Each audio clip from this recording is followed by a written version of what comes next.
What is up? What is happening, y'all guys, man? It is Nas Lee 27 in the building, and we are back here with another video. And oh man, what a year it's been.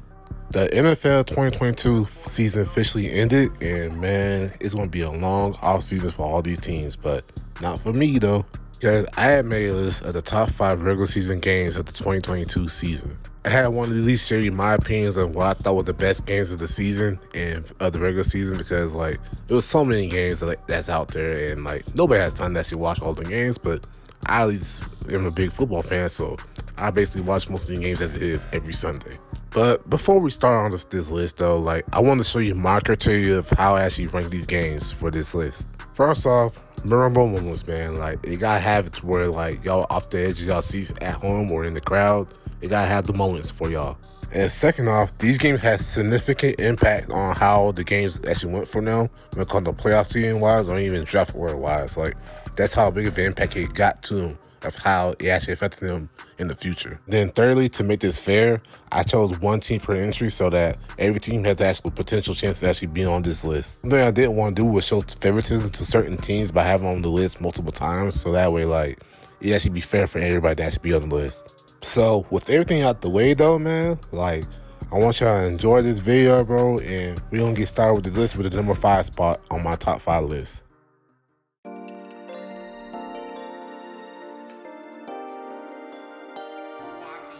So starting out the list is two teams that actually didn't even make the playoffs, but they deserve this list and they barely made the top 5 in my top 5 list. Now, if you all watched football this year, bro, we all know that the NFC side was just a bad division, to which every team in that division finished with under 500 for the year. But I will say this though, out of all the division games that all them teams had against each other, this was definitely the best one out of all the divisional games they all had against each other. Now, this was definitely Marcus Mariota's best game of the year, as he had 3 touchdowns for the entire game. But he also threw 2 interceptions, but like, still, his 3 touchdowns were really the season high for him, even at season high passing yards too. Now, even though he also had a down year too, this was Kyle Pitts' best game of the year with 5 catches for 80 yards and a touchdown, to which that's not eye-popping stats for him, but still, this was his best game of the year for him for sure. For Carolina's PJ Walker, this is his best game of the year, probably for his career actually, throwing for 317 yards and a touchdown for the Carolina Panthers.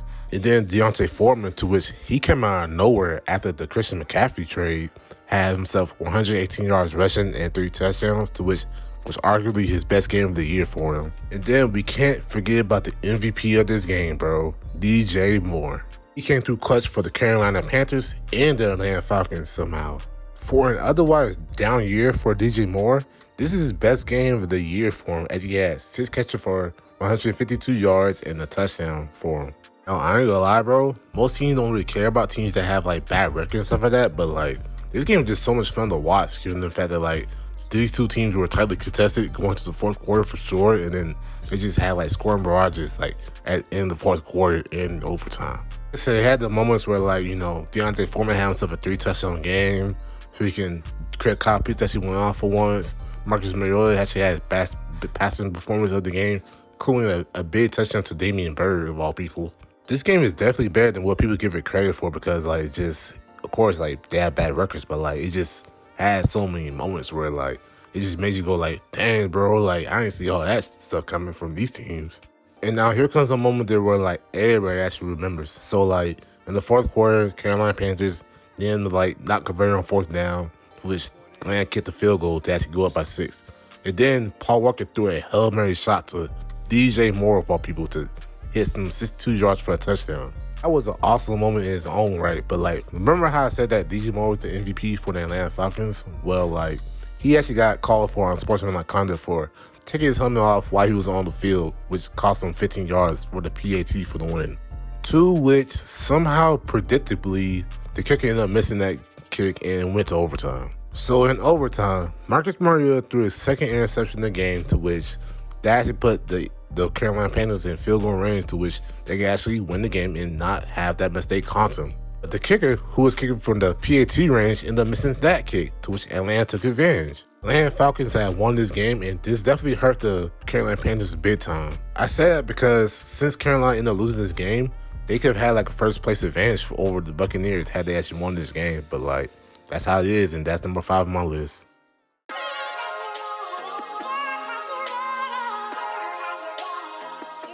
Now, I ain't gonna lie to y'all guys, bro. Like, this game actually started off slow as heck, bro. But, like, this game ended up turning up, though, like, at halftime.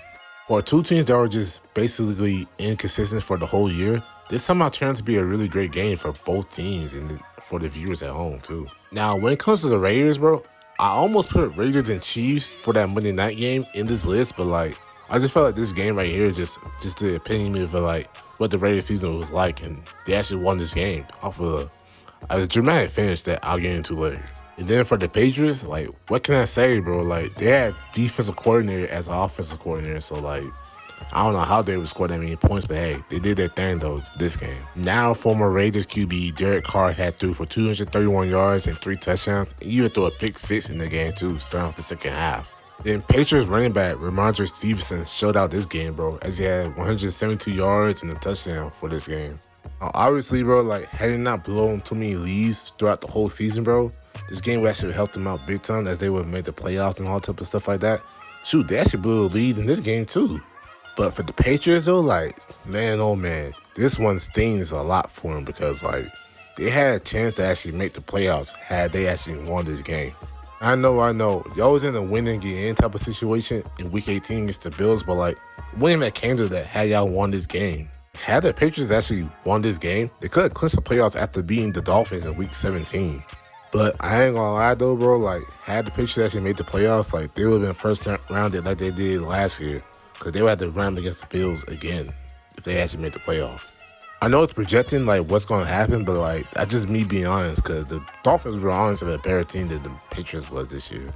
When it came to moments in the game, there was this pick 6 that Derek Carr threw in the second half, this Ramondre Stevenson touchdown that he actually had, and the Jacoby Myers 2-point conversion. We'll get to them two later. Also had the Darren Waller touchdown that actually happened, like, early on in the game, which was his return game. And then the Raiders' final drive of the game, bro, where they actually went down the field and Derek Carr threw a great touchdown to Keelan Cole, which was Keelan Cole's only touchdown of the year for him for the season. To which, so we thought it was a touchdown. So they actually reviewed this play, and I thought he actually stepped out of bounds, but they gave him a touchdown somehow, to which that tied the game.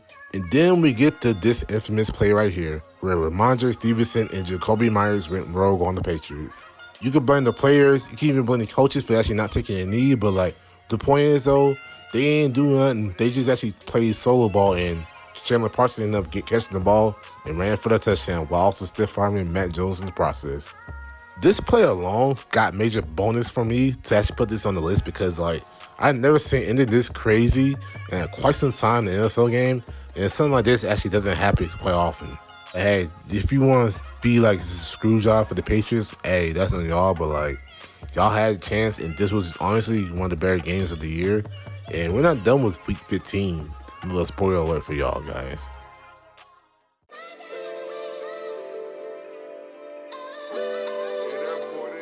Okay, so you know it's going to be a great game when the first play of the actual game where it's a kickoff return for a touchdown automatically.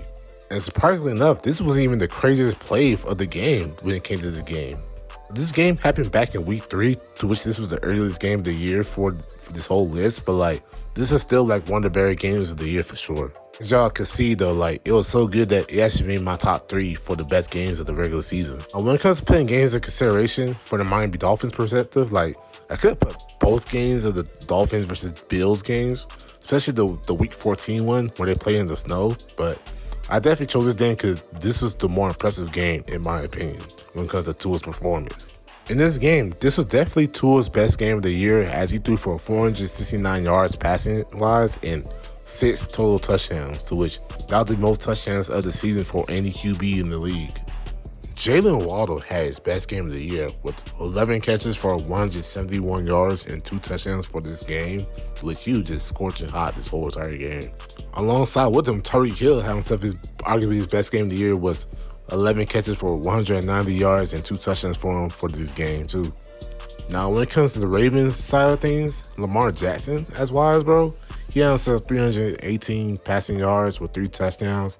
He also added in with 119 rushing yards and a touchdown for him too. This was arguably, if not the best game of the season for Lamar Jackson was, because he put up crazy numbers for him with this game right here. Mark Andrews had himself a great game too, to which he had 9 catches for 104 yards and a touchdown catch to him.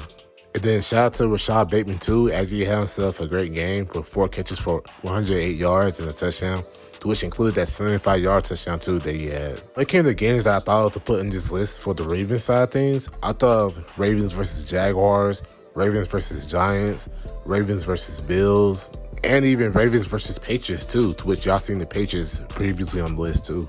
If the Raiders didn't exist, bro, like they were also the other team that was just blowing leads left and right throughout the whole year.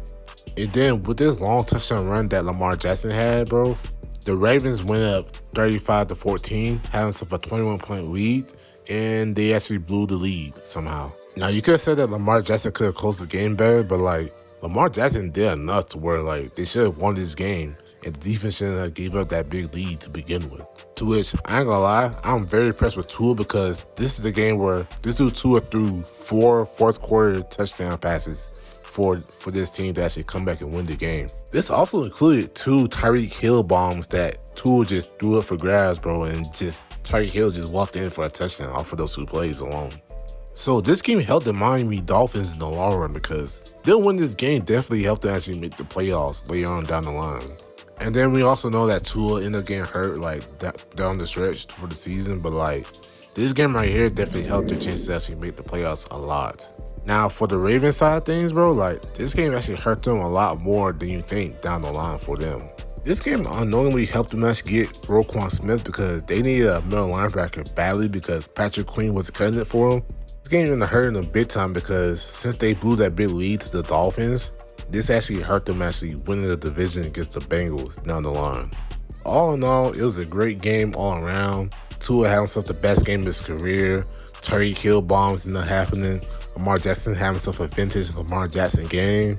Which Tua also led a game-winning touchdown drive to which the pass ended up going to Jalen Waddle for the win for the Dolphins. All in all, a great game to start off my top 3 for this list.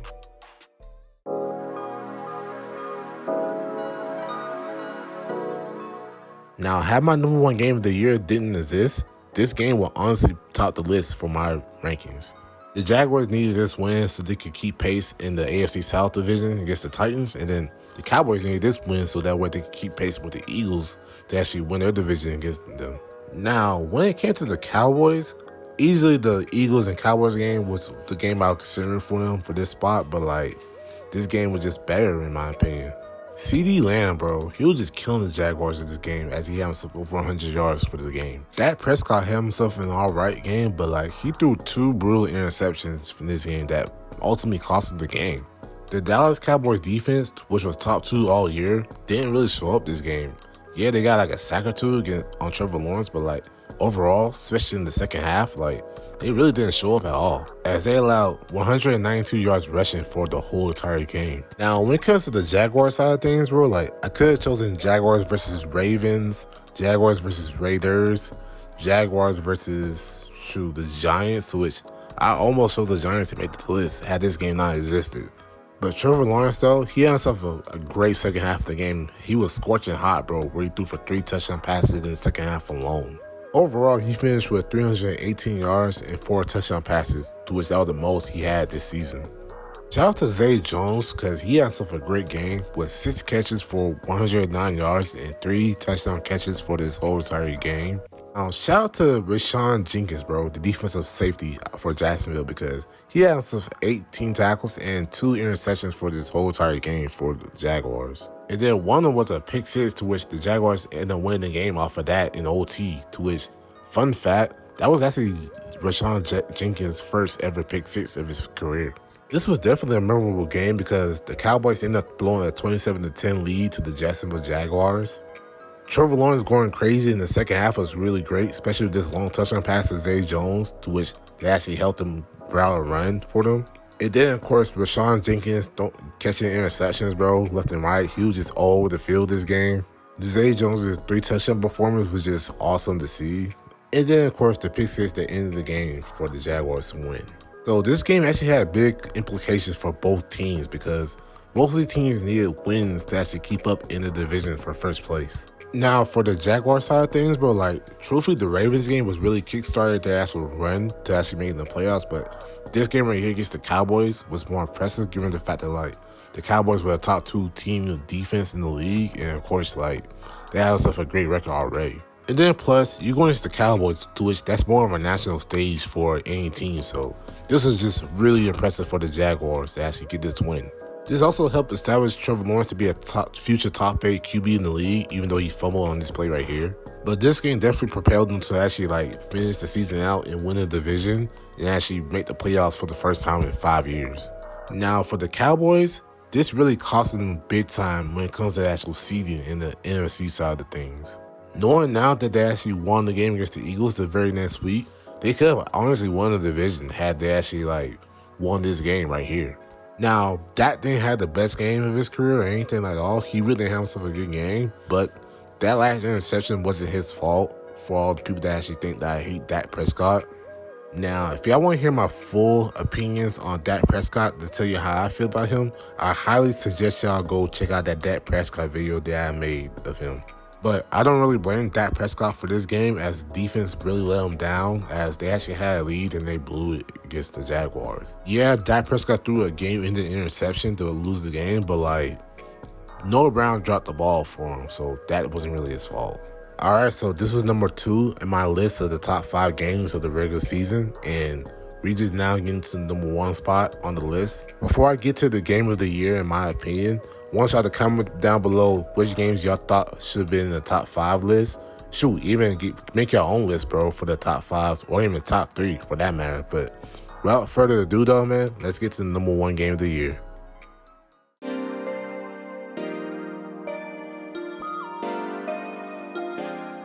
So some of y'all might not even be surprised that this even made the list, but come on, man, like this was obviously game of the year. Like I'm serious about that. This was 2 teams that had great records going into this game.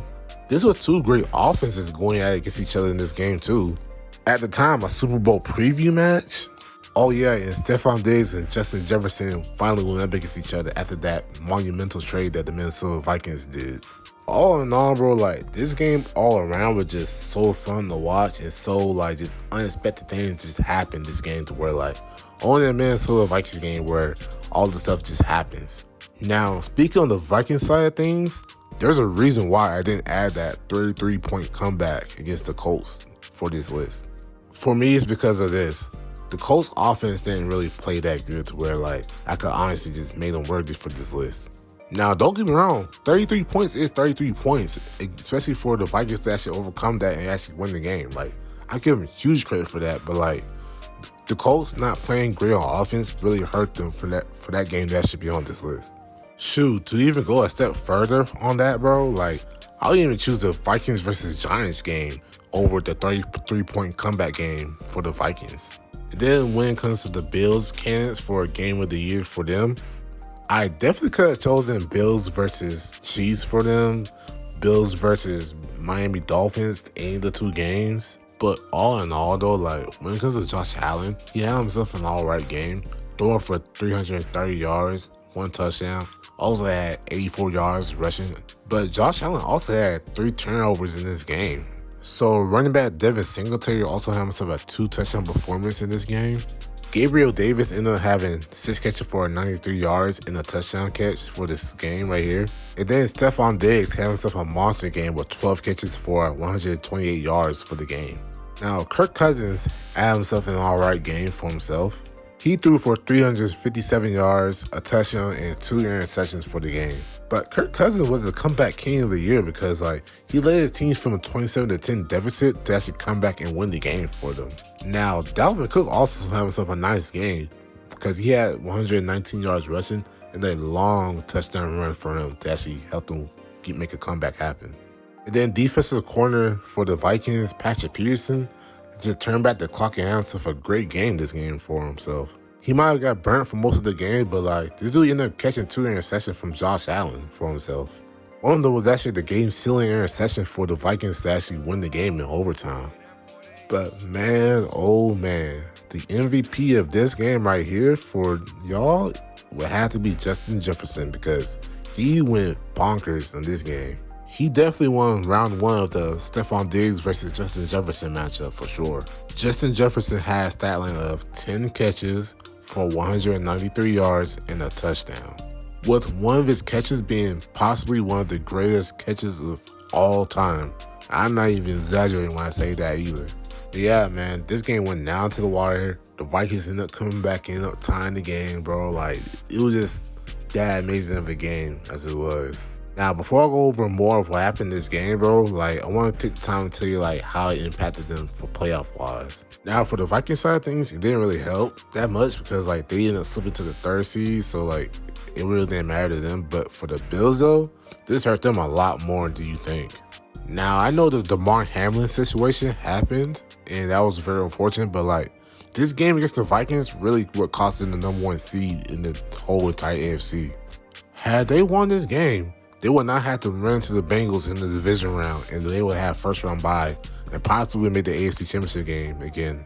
But on to talking about this game though, after Justin Jefferson made that incredible one-handed catch, the Vikings ended up being the goal line situation to which they had 2 opportunities to actually like get in the end zone, but they failed both times in the end zone.